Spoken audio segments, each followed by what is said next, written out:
What's up everyone, KW Boost here from Torque FPV. If you just purchased a Pro 5 and you're wondering how it goes together, well, this is a video for you. In this video I'm going to go over the Pro 5 assembly, all the little tips to make the assembly a breeze, and then after that I'll just do a quick build. Alright. Okay, so this is how your Pro 5 is going to come packaged.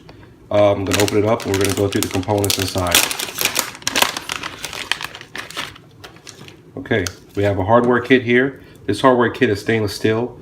If you purchase it with the titanium, it'll be labeled and it'll have all the titanium hardware in. For this build, we're going to be using the stainless steel kit.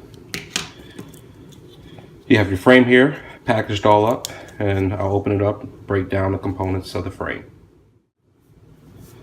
These are the components of your Pro 5. You have your bottom plate, mid plate, top plate, your 4 arms and your arm spacers, your SMA antenna mount, your camera mount, your 20mm standoffs.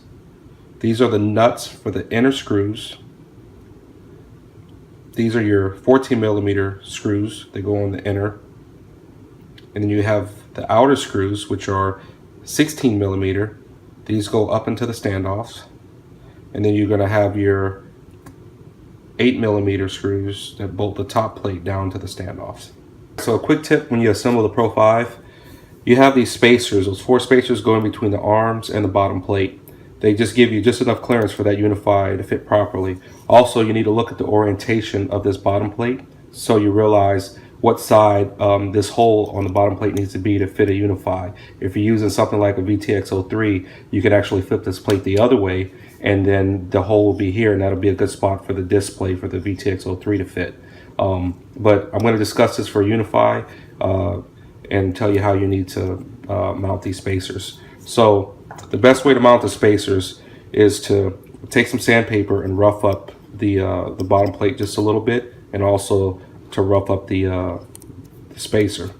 And then what you're going to do is put just a little bit of super glue, you know, CA, Gorilla Glue, whatever you like.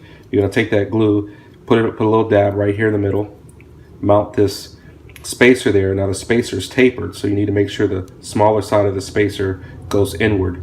You're going to put that on there, then you're going to put a screw through here, and once you get the screw through there, you can go and you can tighten up the bolt. Sometimes once you run this up a couple of times, it will loosen this up because the tolerances are pretty tight. And then so run the screws in here, put the nuts on there, do it for all 4, let it dry. And the benefit to that is that whenever you need to replace an arm, if an arm breaks, you got to take the arm out. You don't have to worry about the spacer flopping around or sliding out. It'll be glued to this bottom plate. It just makes arms easier to change. You don't have to do it, but it's just a quick tip. Another tip I like to suggest is to make studs on your mid plate to make it easy to remove your stack without having to access the bolts from the bottom. So with the VTX being mounted underneath this mid plate and then having a bottom plate there, you have to take a lot apart to get to the stack bolts for whatever, you know, FC or 4-in-1 that you're running. So what I suggest that you do is get some screws, 8mm screws. I'm very picky about weight, so I use aluminum screws, but you can use, you know, steel, whatever you like. But get some screws and run them through the bottom of that plate. Okay, so when that screw comes through the bottom, you'll take a nylon nut and you can run that down on this plate. Now you're gonna do this for all 4. I'm just doing one to show an example. But once you run it down, you'll have like a stud basically sticking out of the plate. And what that's gonna do is that's gonna allow you to be able to put, say, your 4-in-1 here, then you can put your nylon nut or your bobbin on top of it and then mount your FC. Or you could just put a bobbin right here and mount your, you know, if you're running like a Luminaire all-in-one or any other type of all-in-one, you could just mount that directly to your bobbin. But just doing this way, you can access everything from the top without taking it apart. Now you could use a nylon nut, but I've had those nylon screw. I've had those nylon screws break after hard crashes, so I would recommend using something metal that just won't break right here on the head. But yeah, if you do that method, doing it on all 4, it's going to make it really easy to do any, you know, repairs or fixing or removal of your stack without having to take the whole frame apart. For your VTX mount, be aware that this goes in one direction. The bottom part of the VTX mount goes into the bottom plate, and there's 2 millimeters of space here. On the top part is 1.5. So you need to be aware of that when you put it in, that way you don't put it upside down and the plate doesn't fit properly.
Okay, frame is all assembled, looks beautiful.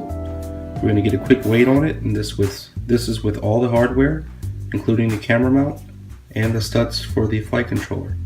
I put metal screws in here, so it might add a gram or two, but for the most part, this is ready to go. 66 grams, perfect.